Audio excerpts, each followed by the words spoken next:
Automation security system ഈ ഒരു സെഗ്മെന്റിൽ വരുന്ന സമയത്ത് ഇപ്പോഴും സാധാരണക്കാർക്ക് പല പല തെറ്റിദ്ധാരണകളാണ്. വലിയൊരു ഫണ്ടിങ് വരുമോ, ഏതൊരു വീട്ടിലും ചെയ്യാൻ പറ്റുമോ? അപ്പൊ നമുക്ക് അതിനെപ്പറ്റി തന്നെ ഒരു ഓവർവ്യൂ കൊടുത്തുകൊണ്ട് സംസാരിച്ചു.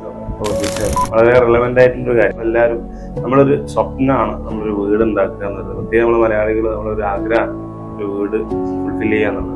അപ്പോൾ നമ്മൾ ഒരു ബഡ്ജറ്റിങ് പ്ലാൻ ചെയ്യുന്ന സമയത്ത് നമ്മളൊരു വീടിൻ്റെ ടോട്ടൽ ബഡ്ജറ്റിലൊരു 1-2% നമ്മൾ ആഡ് ഓൺ ചെയ്യുകയാണെന്നുണ്ടെങ്കിൽ ആ വീടിൻ്റെ കംപ്ലീറ്റ്ലി ഔട്ട്ലുക്ക് ഫീച്ചറും നമുക്ക് മാറ്റിയെടുക്കാൻ സാധിക്കും ഓട്ടോമേഷൻ ചെയ്യുകയാണെന്നുണ്ടെങ്കിൽ. കാരണം അത് കംപ്ലീറ്റ്ലി ഒരു സ്മാർട്ട് ഹോമിലേക്ക് മാറുകയാണ് ആ വീട്. എൻ്റെ ഇത് മുമ്പത്തെ കാലത്തൊക്കെ നോക്കുകയാണെന്നുണ്ടെങ്കിൽ ഓട്ടോമേഷൻ എന്നൊക്കെ പറഞ്ഞാൽ ഭയങ്കര കോംപ്ലിക്കേറ്റഡ് ആയിട്ടുള്ള കാര്യമാണ്.